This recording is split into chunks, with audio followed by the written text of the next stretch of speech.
Hi, everyone, and welcome to the second session of Fab Month. Basically a celebration of the Fab Lab Network and those initiatives that has stood the test of time, I would say, in the last 2 decades, because this took place, I would say, in 2001, yeah, 2001, and it has grew into this amazing network of a couple of labs, and this month, basically, we are celebrating all of them. And today we're going to start the session with Fab Crafts. Basically, they are the crafts makers of Latam that have taken over by storm and developed all these amazing projects, mostly in Latam. And the session today is going to be a little bit different. It's going to be a session between English and Spanish, trying to be inclusive into their own languages. So I think as we create this recording, we will try to make all the translations possible so that you can actually understand what's going on. And today we have 6 different speakers that will be introducing us to what crafts means in the space of digital fabrication. We will have, most of them are from Latam or Central America, and that we want to highlight today. So I think without further ado, I will hand it over to Trini. So Trini, you can share screen. Trinidad basically is from Mexico that will be potentially hosting a couple of activities within Fab 24 this year. And she is from Fab Lab Maya in the, I want to say in the Yucatan area, if I'm not incorrect. And she has been with us for a long time. And now with her new Fab project, I think she's more excited to present. So without further ado, Trini.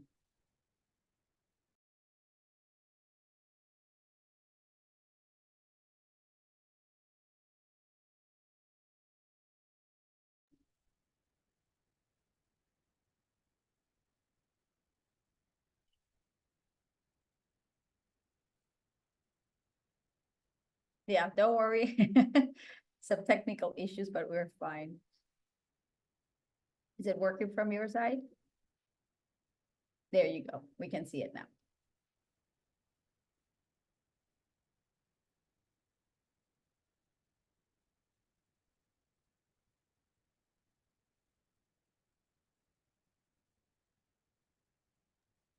Can you hear me? Sure. Okay. Sorry, technical issues. Okay, thanks a lot for the invitation. And yeah, my name is Trinidad. I am from Mexico. I'm the co-founder of the Fab Lab Maya. And my personal project is called ArtesanaLab, empowering indigenous artisans through digital fabrication. And first of all, we are Fab Crafts. We are several members of a group in Latin America of Fab Labs that are working in digital fabrication and how to improve handcraft techniques in all over Latin America. All the members, we are doing different things. Some are writing books, making research, and are doing workshops, boot camps, projects, everything related to improve this activity, no? So 10 years ago, when I joined this group, for me it was a huge match because Fab Lab Maya is based in an indigenous area in the south of Mexico. It's correct, we are in the Yucatan area, and we are exactly in next to Tulum, next to Cancun, Riviera Maya, next to Chichen Itza. And as everybody knows, in Mexico, there is several, and can you see my screen? I don't know what's happening. We can see it. Yeah. Here.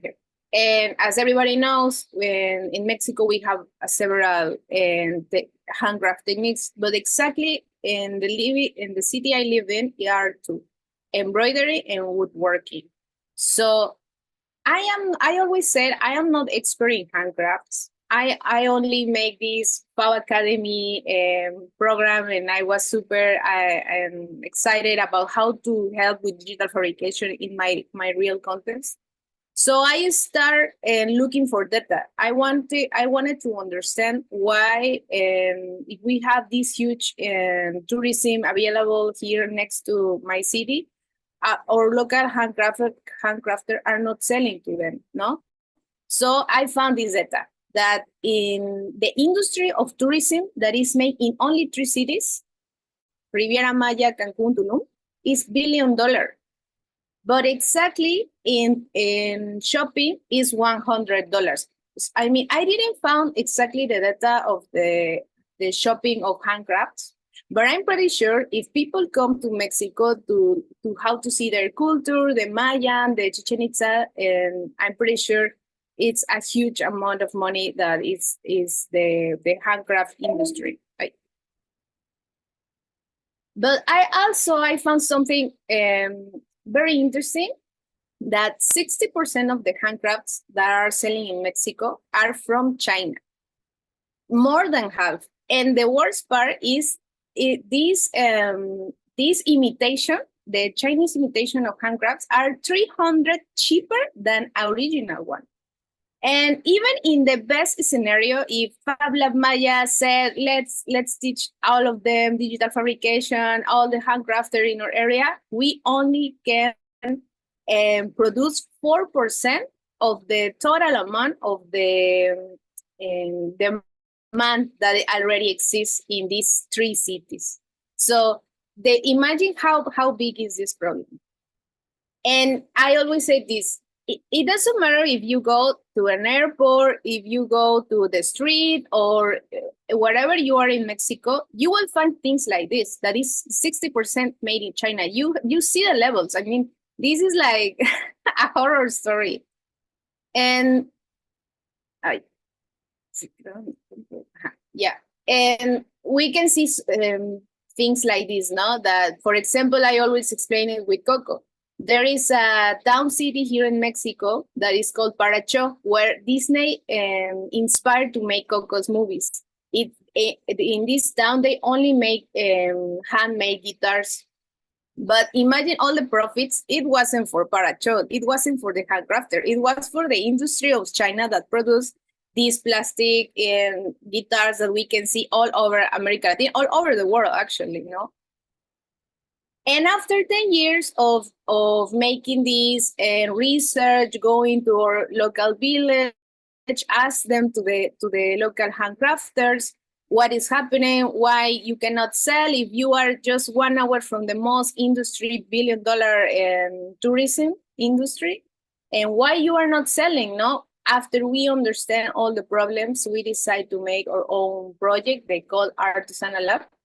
And this is a 2-week boot camp where we teach not only digital fabrication, because it's not the only thing they need to learn to improve this activity. We teach them how to make branding, marketing, design, and Photoshop, and all this stuff that are around this economic activity. And we did this since the beginning, no? Since the 10 years ago, with the youngest generation, there is a huge problem, other problem that is behind to this huge problem, is that new generation doesn't want to be handcrafters anymore, because they saw their parents work for all the time. Their parents, the real handcrafters, they didn't sell to the tourists. So they want to learn English. They want to go to work in the tourism to win dollars, not Mexican pesos. This activity is so in incomes, it's so poor that the new generation don't want to be like this. It's normal. They want to improve, no? So we found out the only way they want to do this again is through combining technology and the handcraft techniques, no? So that's why we went and start with the kids, and we teach them how to do textiles and other stuff, no? And to the embroidery and technique, we teach them how to digitalize, how to do a digital embroidery, how to do Photoshop, how to do this all around this fibers, these fabrics and all this stuff. And for example, in the wood handcraft, we teach them how to use a CNC milling machine, a laser cut, and the other stuff of branding and these kind of things. And they really improve. And we can see things like this after a lot of time, and it's all digitalized. And they told us that after they learn how to use these technologies, when they personalize their projects, they can increase their incomes 20%. 20% for them is a lot. So I don't know how many Fab Labs can say this, but for us, we are really happy to see that really digital fabrication is helping to improve the economy, no? And it's real. We saw it, we experienced, they told us, we didn't see it, nobody tell us, we saw it, and I don't know, we are very happy. This was our first generation of ArtesanaLab, and where I invite a lot of members of the Fab Craft group. And we were super happy. They were super happy. They learned all these digital tools. I didn't keep doing this anymore because of COVID and other personal stuff. But I'm pretty sure this is a problem. This is real. And believe me when I said that handcrafts activity are going to disappear. I don't know if it is the same problem in Latin America, but in Mexico, at least in my area, it's going to disappear. And I always said that the only way that we can help these people, these techniques, is teaching them technology. There is no way you can compete with someone that it sells 300% cheaper than you. It's impossible. In the only way is learning how to combine the techniques with technology, personalize, produce a little bit more, and things like that. So thanks a lot, and that's it. Thank you, Trini. By the way, it's very worrying the way it's portraying this massive produced things from China in basically in the Riviera Maya, that it's like where all the tourism in Mexico goes to, or most of it goes there. And so as you say, if we don't teach new ways in which they can actually gain an economic sustainability approach, it's going to be really hard. So thank you so much for sharing those insights in terms of on how to best do these practices. So with that, I'm gonna just for the new ones that have arrived in the last couple of minutes, this session is going to be between English and Spanish, and now we're going to change to Spanish. So hope that the slides are going to be interesting enough for you to continue with us throughout the session. And we're going to continue now with, I think, one of our biggest, I would say, I don't know, he is a character in the Fab Lab community. I want to say it like that. He brings joy. He brings a bunch of excitement into the crafts department, if you want to call it that. And this is Walter Gonzalez. Walter, are you here with us? I know you were trying to connect, but I don't see you. ¿Puedo hacer la exposición en español? Yes, we're going to switch to Spanish. So I'm going to leave you with one. ¿Estará por ahí Benito para que me comparta el PPT? Lo que pasa es que estoy del celular y entonces se me complica. Tengo mi PPT, Benito Juárez, ¿está por ahí? We have Beno in the session already. I think we don't have Beno. So Delia, do you want to go first? Delia, ¿quieres ir primero? Mientras que conseguimos a Benito. Sí, Benito me dijo que estaba entrando, pero si quieres empezamos nosotros, no hay Delia, problema. ¿podrías empezar tú? Dale Sí, tú, sin Delia. ningún problema. So yeah, Sí, we're going to switch now to Spanish. Puedo compartir, ¿no? Yes, sí. By the way, we have a big diversity of people from Lebanon, Egypt, Brazil, US, And I was reading the rest of the chat, but now I don't see it anymore. So thank you so much for joining us. And with that, I'm gonna leave you with Delia and all the fashion designs that the Peruvian community and Latam community has been developing throughout the years. So with that, Delia, puedes seguir.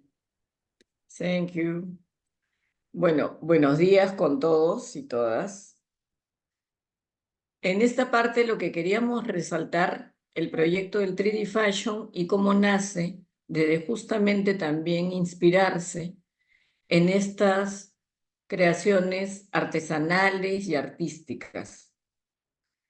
Y cómo sirven estas para enmarcar este propósito que tenemos dentro del 3D Fashion, que lo que quiere es visibilizar este tipo de moda, pero también incluir los conocimientos de la tecnología digital en ellos. Entonces, el 3D Fashion es una pasarela de moda anual donde se muestran proyectos innovadores vinculados con la ciencia y la tecnología disruptiva, pero quiere y hace posible que los artesanos también participen. ¿Y por qué? Porque desde un inicio fueron la inspiración para el 3D Fashion. Esto fue en el 2014 en el marco del Fab Flotante Amazonas. Y ahí tenemos el trabajo que se hizo con las comunidades Shipibo-Conibo, ¿no? Donde se pudieron trabajar con sus iconografías, grabarlas en láser y luego presentarlas en 2 piezas de moda. Esto fue en realidad bien interesante porque todo se realizó dentro del evento. Esto fue en el año 2014. En el año 2015 tuvimos una visita ya en territorio amazónico, en comunidades amazónicas en Perú, donde nos acompañaron Montserrat, donde nos acompañó Hilaria, Robert Garita, entre otros. Y allí tuvimos una interacción con madres y padres de familia de colegios de esa zona. Y les pedimos dibujar lo que ellos querían.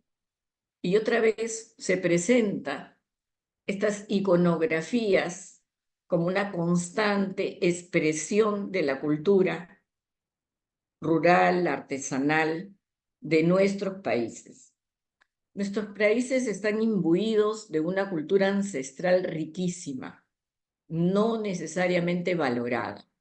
Entonces yo creo que una de las cosas importantes que debe hacer la tecnología justamente, y que ya estamos haciendo en muchas partes de Latinoamérica, es revalorar estos conocimientos también de ida y vuelta. Otra inspiración fue el trabajo de Walter con su telar, que también trabaja con todo lo que es la cultura andina de nuestros países.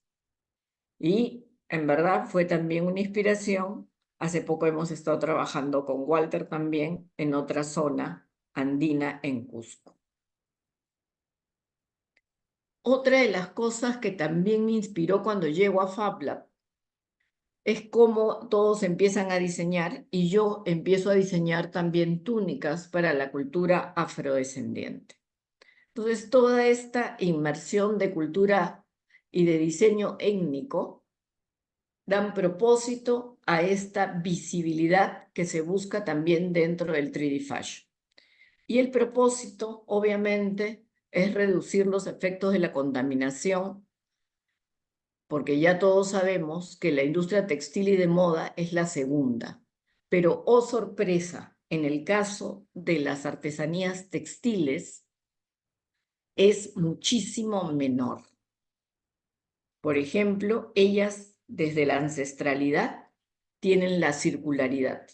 Benito me comentaba que le pregunta a una de estas artesanas textiles qué hacen con la merma y se quedaron mirándose. No tienen merma, ¿no? Y eso es un gran aprendizaje también para nosotros.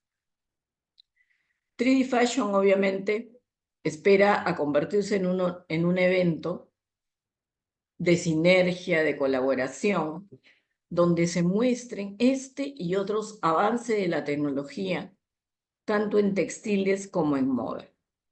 Tenemos 6 ediciones consecutivas desde el 2017. 3 años hemos participado en desfiles internacionales en Italia. Tenemos diseñadoras que ya se han capacitado con maestrías o doctorados y también dentro de nuestro Fab Academy. Tenemos 4 aliados, 27 empresas que normalmente nos acompañan y 86 diseñadores que han en todo este trayecto intervenido en nuestras pasarelas. El año 2021, nosotros tuvimos la oportunidad de darle énfasis a un evento de 3D Fashion enfocado en lo étnico y en lo ético, para justamente revalorar estos aportes de la ancestralidad vinculados ya a la tecnología. Y estos fueron los resultados. Tuvimos en esa oportunidad muchísimos participantes y presentaron todo tipo de expresiones, ¿no? Aquí les voy a pasar un videito que es muy cortito para que ustedes puedan ver estos procesos de interacción justamente con estos conocimientos ancestrales y cómo vincularlos con la tecnología.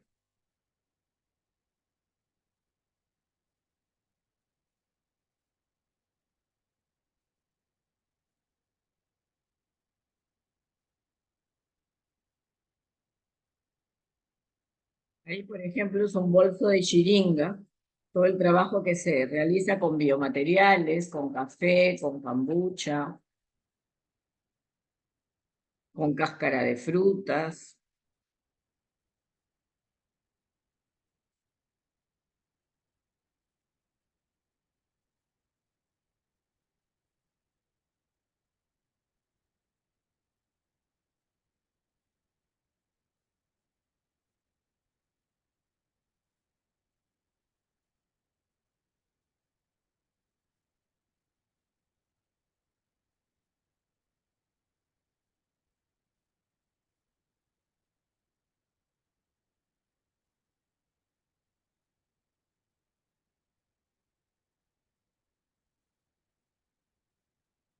Entonces, estos intereses también de visibilizar todos estos avances, obviamente han crecido, no se han quedado estáticos. Hemos participado, aquí tienen algunos de los diseños que participaron en Alta Roma en el enero del 2020, esto fue en el Pow de Milán el 2021, también se puede observar el crecimiento en los diseños de nuestras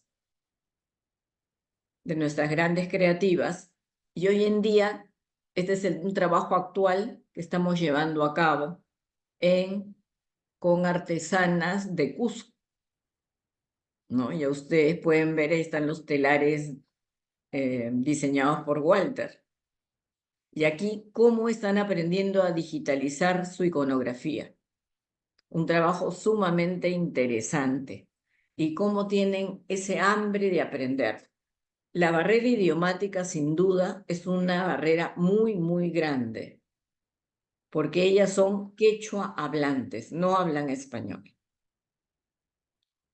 ¿no? Pero ya, por ejemplo, se han logrado hacer catálogos digitales para poder comercializar sus prendas. Y por qué no soñar también con cosas más futuristas, como una joyería que contenga, por ejemplo, semillas de nuestra fauna que pueden extinguirse, ¿no? Y cómo podrían florecer en nuestro propio cuerpo, alimentándose de los nutrientes, por ejemplo, del sudor que podemos emanar, o los calzados del futuro.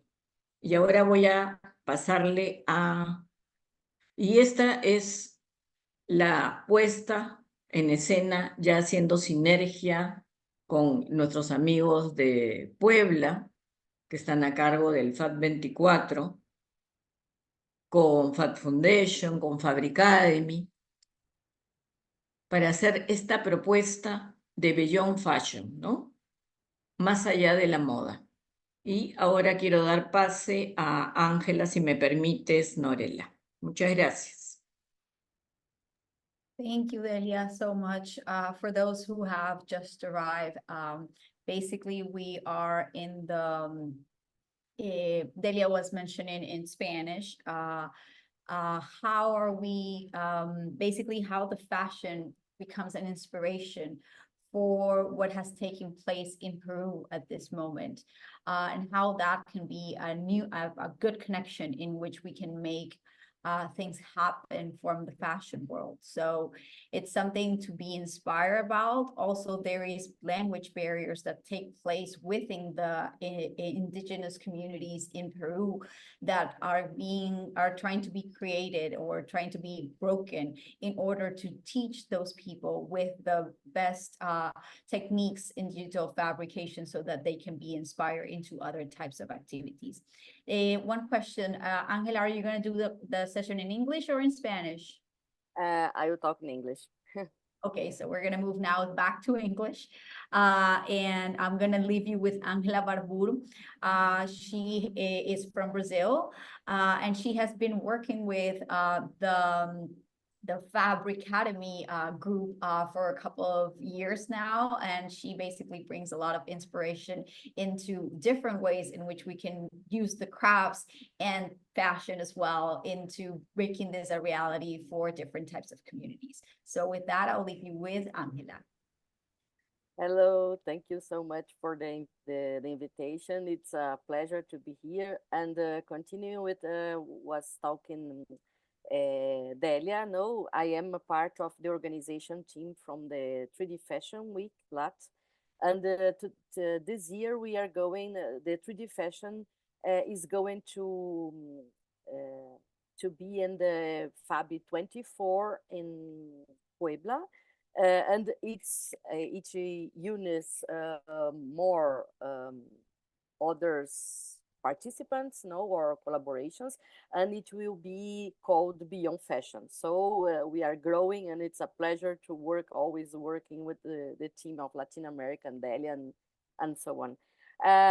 For my presentation here, I would like to talk a little bit of the 3 or 4 initiatives that I have been part of, and also how this has the reflected on the digital fabrication and also in the crafts in Brazil. The first initiative was this preparation of this book for blind people that I have done in Memorial de América Latina Foundation, where I developed the images with since the beginning of materials like this, very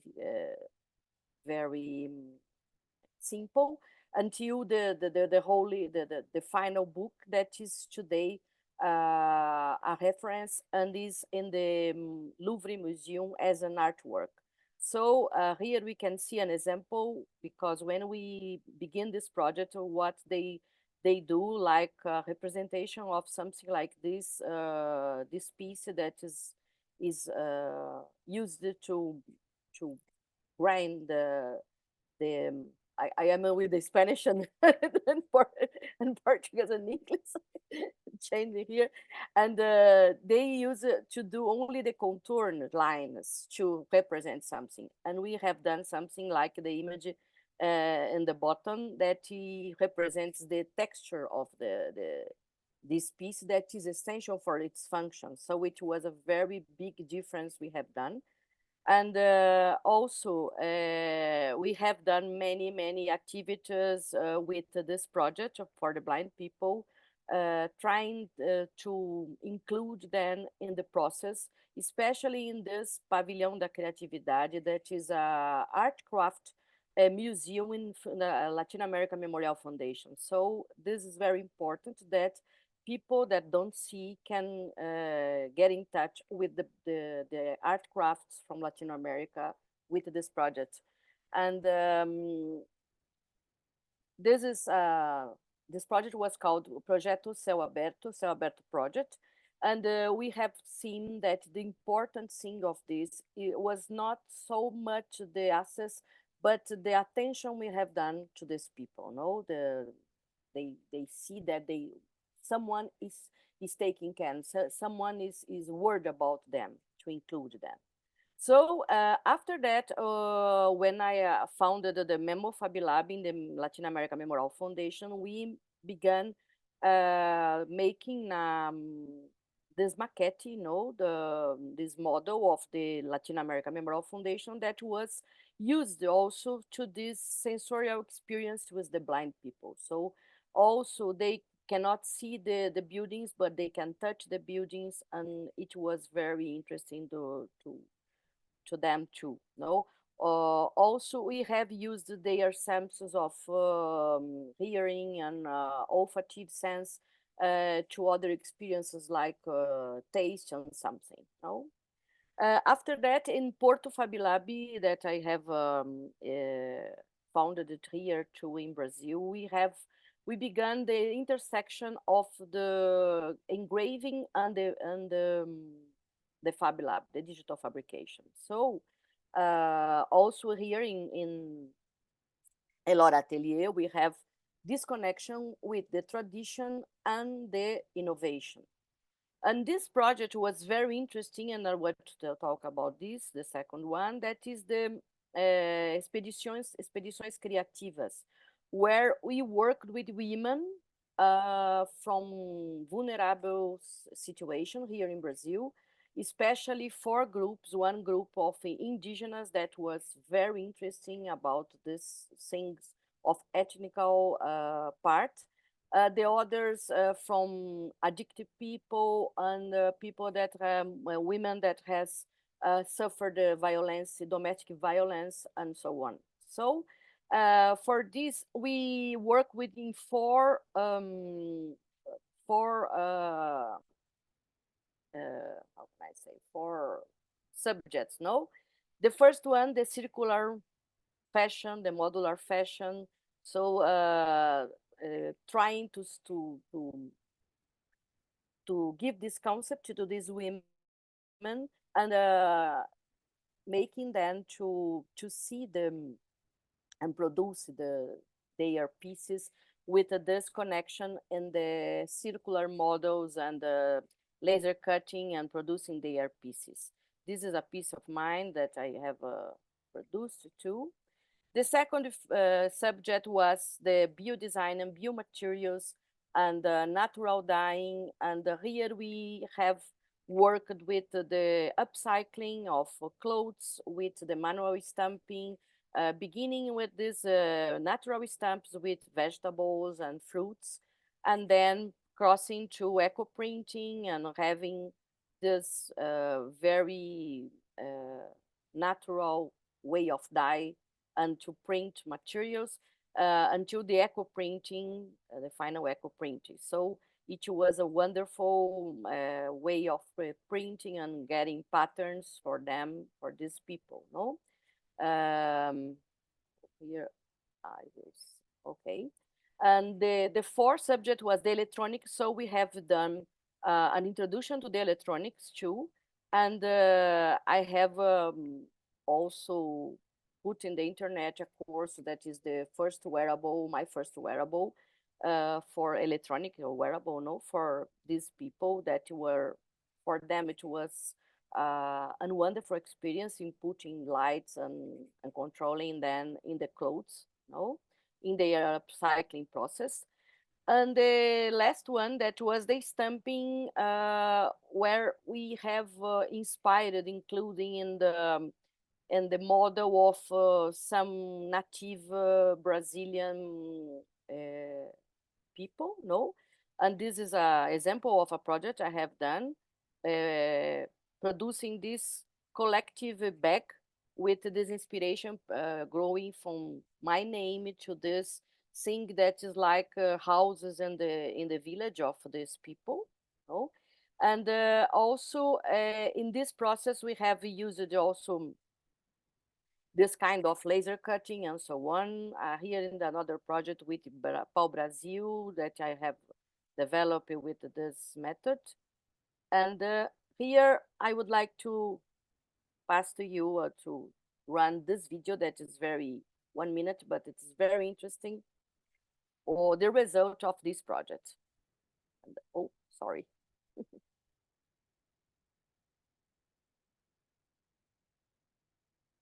Sorry.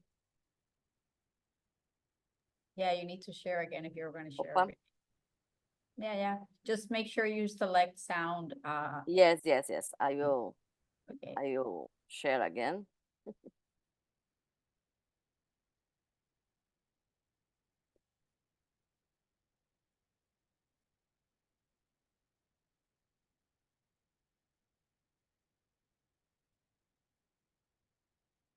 Sorry about that.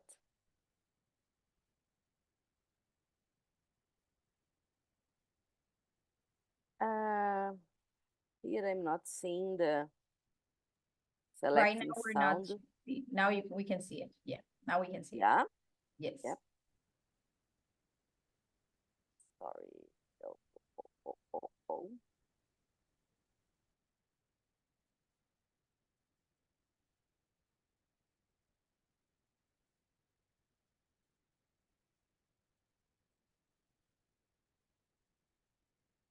Are you?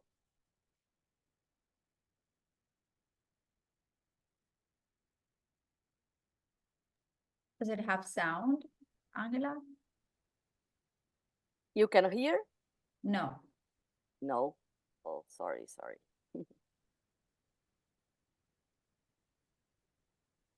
I don't know what happened, but I cannot. Maybe you can share the link later for others to see it. When you Yes, share I it, will share. I will there's share a directly link from my shared YouTube. with sound. Yes, I know, but I'm not finding this in this. When I put it to share the screen, it's not appearing this share the sound button. Ah, Yes, okay. in the bottom left. Now Yeah. Yeah, it changed. yes, now I know my every weakness, no matter what you come with. now you're here.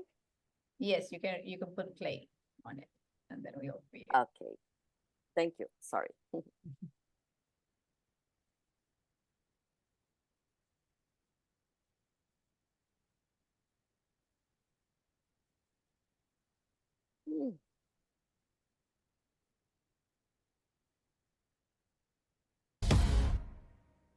I'm a warrior. I'm a warrior. Never gonna hold me down. I know my every strength. I know my every weakness. No matter what you come with, I'm gonna defeat it. Oh, I got all I need. Just look in my eyes and you're gonna see the hero that's rising in me. I'm gonna stand up, show you what I'm made of. Don't matter how much blood I bleed, there's a fight in me.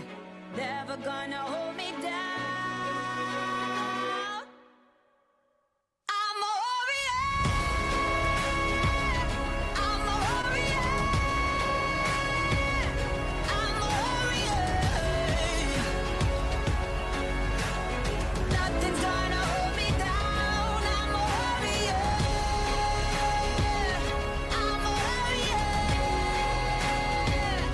I'm a warrior. Never gonna hold me down. I'm a warrior.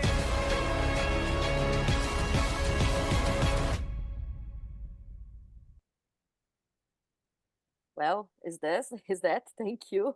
It was just to show it was a big impact in the life of these women. Many of them that have changed their life forever after this project. So thank you so much.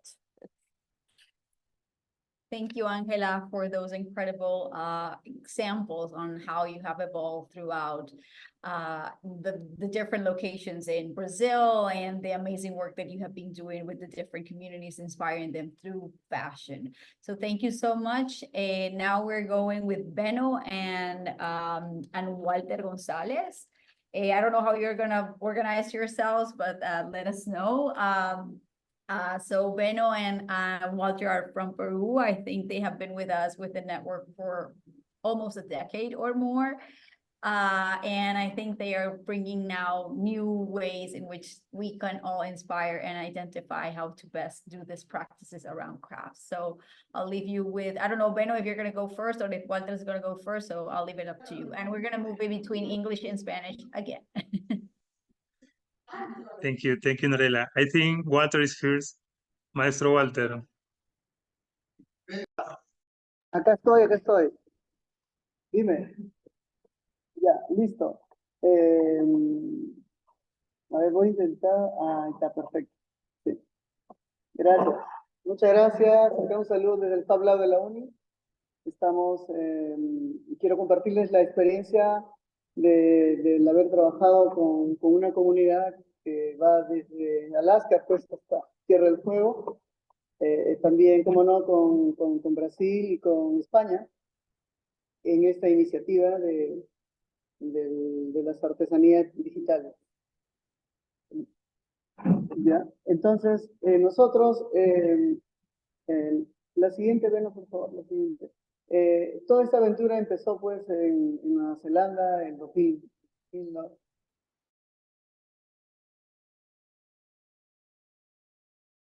Te quedaste en silencio, Walter. Doctor Walter, tu micrófono se apagó.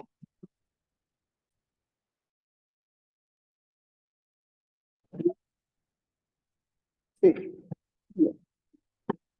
Luego de esta reunión en Costa Rica ocurrió con Frida, que lo tenemos acá en Montserrat, y ahí tenemos al gran Robert Garita y unos amigos italianos, que no me acuerdo sus nombres, que pudimos y trabajamos esta iniciativa de manera informal, el tema de los proyectos vinculados a las artesanías y cómo podría potenciarse, ya que en estas regiones se tiene bastante, hay un legado, ¿no? Muy grande en lo que respecta al aporte de la diversidad, no solamente cultural, sino también la diversidad de los recursos, de los materiales, que permite pues escalar y nos ofrece potencialidades de primer nivel, ¿no? Para poder competir y hacer más competitiva a la... Y luego en Chile tuvimos otra reunión y ahí nuevamente estamos con la Trinidad, está Montserrat, ¿no? Y bueno, estoy yo, está César, está Manuel y algunos más, ahí en las fotos falta Yandú. Y se vino trabajando esta iniciativa y aquí ya empezó a tomar cuerpo la iniciativa del Fab Crafts, dado que teníamos, era algo informal, ¿no? Algo muy informal, no había algo, todavía sigue siendo algo informal en el sentido de que no existe una constitución, una estructura a la que nosotros cada uno trabaja de manera independiente. ¿Puedo poner la siguiente? Trabaja de manera independiente, ¿no? Y la siguiente imagen, ahí está. Y creo que esta reunión con la que contamos con la presencia de Aristarco y con Verónica, ya empezamos a reflexionar un poco. Ah, y también está nuestra querida, no está en esta foto, pero está en la foto de abajo, Ángela. Ángela está ahí. Y Trinidad también estaba de manera virtual, de Ecuador también estaba de manera virtual, también nuestro amigo Guillermo Guerra de Ecuador. Y pudimos dar forma de alguna manera orgánica al grupo Fab Crafts, ¿no? era un grupo, era una suerte de asociación que nos permitía juntarnos. Y ¿puede pasar la siguiente, por favor? Bueno, creo que esta reunión en Cusco que tuvimos ahora último con Benito y con Max de México, Max Matos, creo que Trinidad la conoce, y algunos estamos en la sala también. Creo que fue medular porque aquí ya se le dio, se catalizó, se dio cuerpo, tomó forma el concepto de hacer, formar una suerte de programa, ¿no? De Handicraft Academy, ¿no? Que siempre estuvo en la mente, ¿no? Creo que, no, Trinidad, cuando estuve en México, cuando me quedé atrapado en la pandemia, allá con ella, pensamos mucho sobre eso, ¿no? Cómo estructurar, y ella ya había realizado, Trinidad ya había realizado, pues, esta suerte de piloto, ¿no? Ya lo había hecho, y lo hicimos allá, ¿no? Pero la pandemia truncó esta iniciativa, pero igual siempre quedó en el aire flotando, y todo esto que parece teórico, enredado, pasa a la siguiente, se ha cristalizado en 6 publicaciones, acá se me han pasado los libros, pero cada reunión, cada FAB, cada congreso, se publicaba un libro. Si bien es cierto, no tenemos una estructura, una organización, pero sí nos juntábamos, por ejemplo, para hacer estas publicaciones, ¿no? Creo que estos libros en cada libro, pues cada autor escribe su testimonio, ¿no? Sus éxitos, sus fracasos, y cómo no, la experiencia es muy rica, ¿no? Y yo creo que es el testimonio, la evidencia de este interés de querer hacer un aporte en el tema de la artesanía digital, de la artesanía digital, ¿no? Todos sabíamos cuáles son los problemas, pero la manera como lo resolvemos en cada país varía, ya es diferente. Pero creo que cada aporte ha sumado y está en este documento, ¿no? Que es un libro muy lindo porque hay 25 autores. En cada libro en promedio son 25 autores, más de 15 países en promedio. Yo creo que es un aporte de la red Fab Crafts que es muy importante, ¿no? ¿Puede pasar la siguiente imagen, por favor? Velo. Ya. Bueno, este es el último libro que hemos publicado. Pasa la siguiente imagen. La siguiente imagen. En lo que respecta a mí, el tema de las artesanías es una aproximación para poder nosotros resolver problemas reales de esta subvaluación, de esta pérdida de valores que tiene nuestra sociedad, y es una lucha, como creo que lo dijo Delia, Benito también, siempre lo comenta en sus charlas, de algo que para la industria es algo nuevo, ¿no? De la circularidad, de la huella de carbono cero, ¿no? Para las comunidades, en todo su quehacer y todo lo que usan, ¿no? En materiales, en herramientas, para ellos es algo natural, ¿no? Entonces yo creo que esto es lo que la artesanía nos da muchas lecciones. Yo creo que es la reserva moral, ética, ¿no? De cómo convivir con la naturaleza. Pasa la siguiente, por favor. La siguiente. Entonces, en lo que respecta a mí, bueno, ustedes conocen acá los telares. Yo siempre trabajo con estos prototipos desde la parte académica, ¿no? Yo no soy artesano, pero trabajo con artesanos y trato de optimizar los procesos de su en la fabricación de sus objetos artesanales, ¿no? Pasa la siguiente, por favor. Y ya está. Entonces, y uno de los máximos logros, digo máximos porque es lo que siempre, el impacto que ha tenido en esta comunidad, ¿no? de invidentes, ¿no? En el que desarrollé un telar para invidentes, ¿no? Y realmente vi cómo realmente la potencia, ¿no? De la fabricación digital, ¿no? Que permite de pronto no resolverle la vida a un invidente, pero sí darle una herramienta para que tenga cierta independencia económica y incorporarlo pues a un sector en el que de otra manera no puede acceder, ¿no? La artesanía yo creo que es una disciplina, es un arte que en donde se requiere mucho tiempo, ¿no? Y y los invidentes, obviamente, por su condición, tienen mucho tiempo, ¿no? Tienen mucho tiempo. Entonces yo creo que el valor de este proyecto, el que yo considero que es muy relevante, que debería replicarse, es uno de los logros de los que me siento muy orgulloso y que gracias a la red se ha podido difundir. ¿Puedes pasar la siguiente? No sé si Ahí me terminó. ya, ahí termino. No sé si me queda tiempo, Norella. ¿Aló? Ya estamos cortitos. Ya. Entonces no hay problema. Eso sería todo conmigo. Muchas gracias. Pero ya. Entonces, ya. Quería terminar con una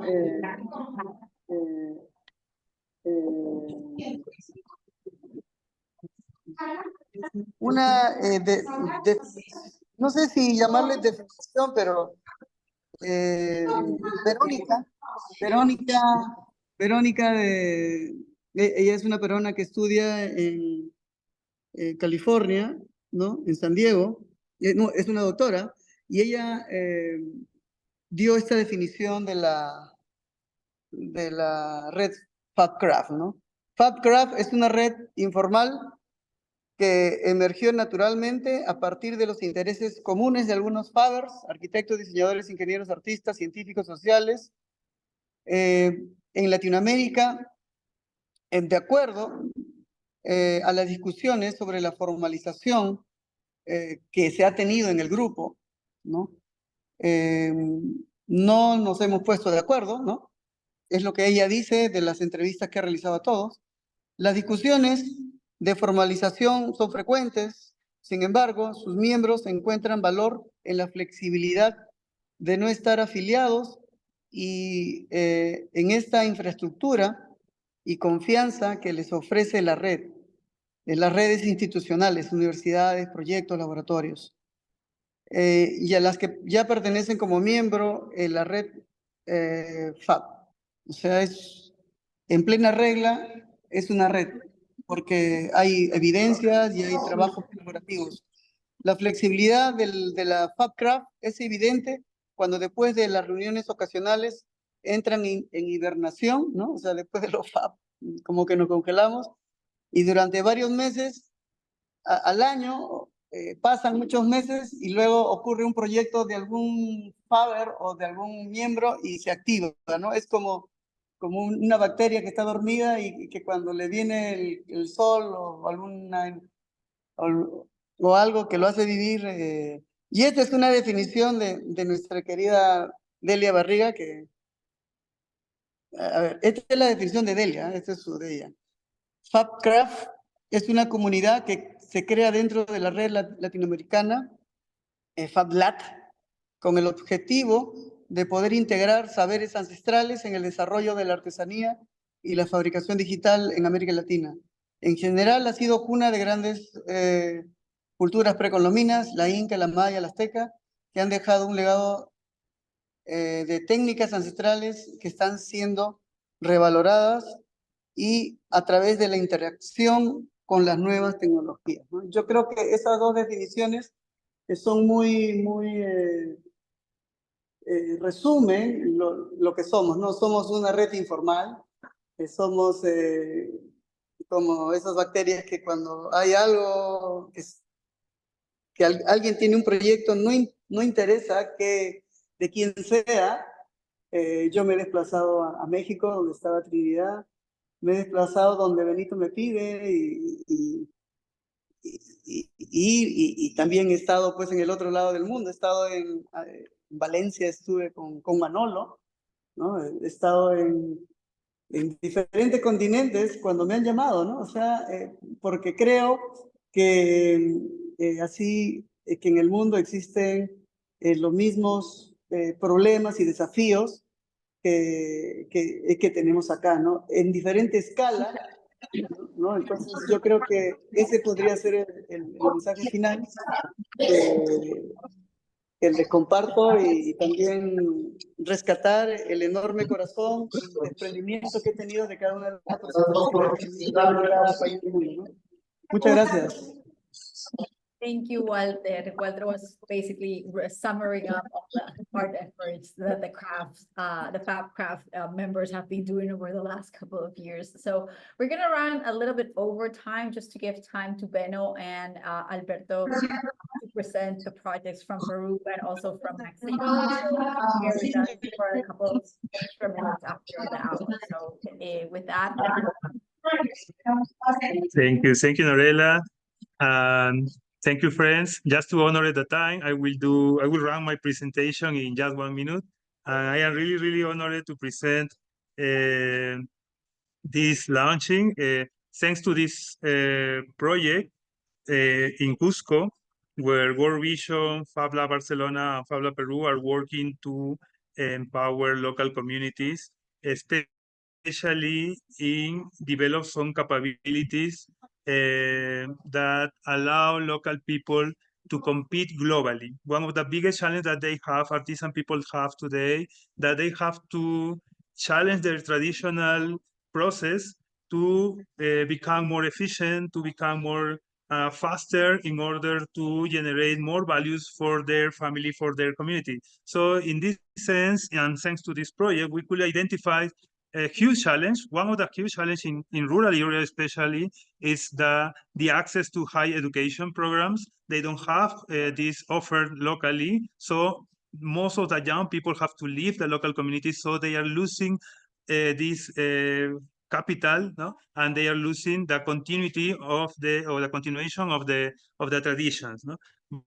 This is one of the biggest problems. But the opportunity, as Delia mentioned it before, they are a huge school in terms of sustainability, relationship with others, etc. So all these components inspire us to launch, as Walter mentioned it and Trini mentioned it, etc., this handicraft academy.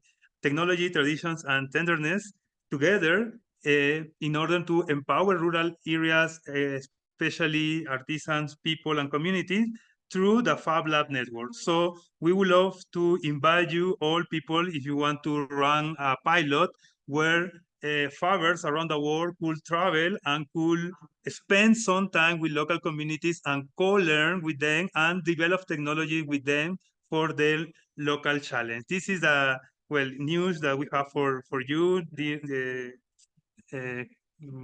my Fab community, and we are very happy to join efforts in order to prototype some experiences and to run this prototype of the Handicraft Academy with all of you. Thank you, Norella, and thank you, friends. Thank you, Beno, for that super flash presentation. And now I'm gonna hand it over to Alberto from Fab Lab Puebla to basically present to us what's going on in Puebla, what's the current state, and how to further participate within the craft community. Beto? Hey, good morning, everyone. How's it going? Okay, I'm gonna talk a bit about what we do in the Fab Lab Puebla. As Norella has mentioned, we are going to host the Fab 24 event from July 26th to August 9th. The Fab Lab is inside of the university. Okay, can you hear me? Yes, right? It's inside of the University Ibero, and we are inside of this, it's called IDIT. It's Institute for Design and Innovative Technology. So within the EDIT, we have these kind of branches. We have the Fab Lab. We have also the innovation node. I will speak to about it in a bit. But for the Fab 24, we have these themes, these like tracks. And I wanted to talk about the cultural equity, which goes around the handcraft and how to modernize this movement. We have a lot of handcraft here in Mexico, as Trini has mentioned. And as I was telling you, we have this node of innovation of it's basically does a lot of work with entrepreneurship and working with a lot of handcraft people and communities mostly. These are some examples of the works we've done, but both this node of innovation and the Fab Lab within the EDIT. For example, this project called ArtesanaLab, where these second generation handcraft people are taught with modern entrepreneurship abilities, even languages, and it's very, very interesting. Also, we have the Fab Lab Analco, which is an initiative that it's a Fab Lab. It's focused for handcraft people in the center of Puebla, in downtown Puebla. So they do a lot of work with handcraft people. Another really interesting project is it's not focused on handcraft per se, but it's to work with communities. It's called Diálogo de Saberes, like knowledge dialogues. It's a podcast for micro learning different abilities in communities that are not like connected with internet. So the podcast is downloaded, it's taken to the people, and it's taught there. So these kind of projects are very, very interesting and very important to EDIT, because we try to, I don't want to say modernize, but we try to take this kind of technology that Fab Labs and also EDIT has in order to make life easier for handcraft people, right?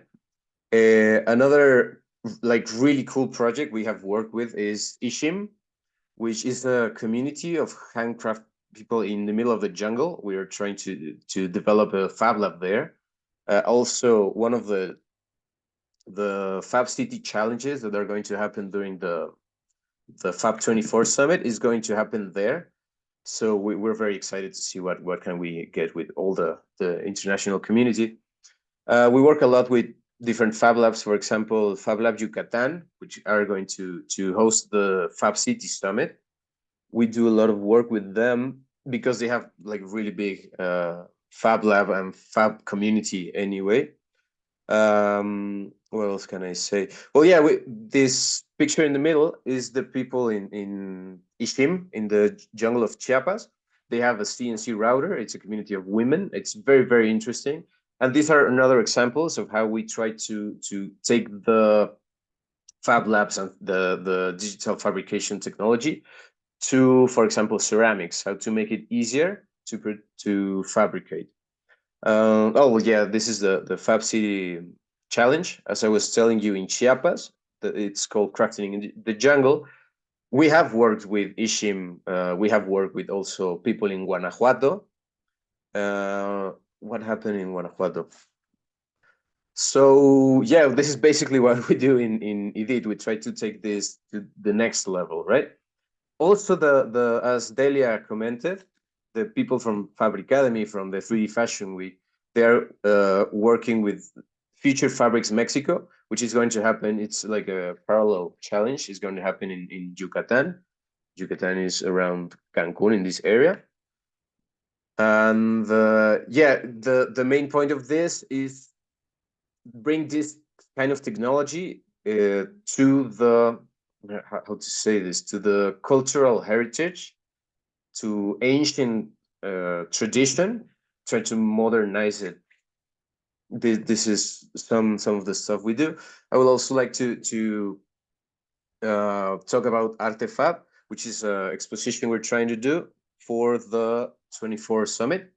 If you have anything that you could showcase, one of the categories is also focused on handcrafts. and how to digitize or modernize these processes. And as Delia has mentioned, we also have the Beyond Fashion runway, which is going to be very, very interesting.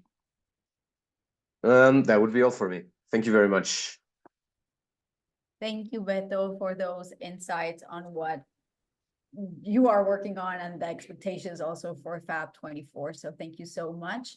I think this is also an opportunity for others across the world that have been joining us today to join the Fab Craft community if they are interested. Right now, it's mostly centered in LATAM areas and Spanish-speaking population, but I think it's also a chance to broaden that spectrum because I know there's other things taking place within the Fab community outside LATAM, and that as joining forces every now and then, as Walter mentioned, that can also be beneficial for the wider community on how to participate and articulate within what's going on in LATAM. So I think with that, we're 7 minutes past the hour, but thank you so much for staying with us. And thank you so much for all the different insights within the craft community. We started with economic sustainability. We went through the fashion industry and how to apply it in different contexts with our ancestral techniques. Sorry about that. How to also create and consolidate a community within the craft community. Walter mentioned that there were 9 publications, 3 books, and more, and many other books have been created within the community for the last couple of years. So it's a good way to create within a project. And also Benno showing us that there's other ways to participate. So I think this is what we want to do. And the purpose of doing this session is showcasing what's been done, but also how you can contribute to this for the future of the Fab Craft community within the Fab Lab Network. So thank you so much for everyone that has joined us today, and see you on our next session, which is going to be, I was supposed to share my screen, which is going to be, let me share it really quickly so that you get the information right. No, I'm not going to download it. Wait, sorry. So that we can share it right. So this share. And basically, we are having our next session April 15 on Fab Ecosystem. It's basically the grouping of all the different things that are taking place within the Fab ecosystem. It's going to be moderated by Neil and others inside the network. So I invite you, if you have not registered to this one, registered. So thank you so much for your time and see you in a week. So thank you. Bye. Bye-bye. Thank you.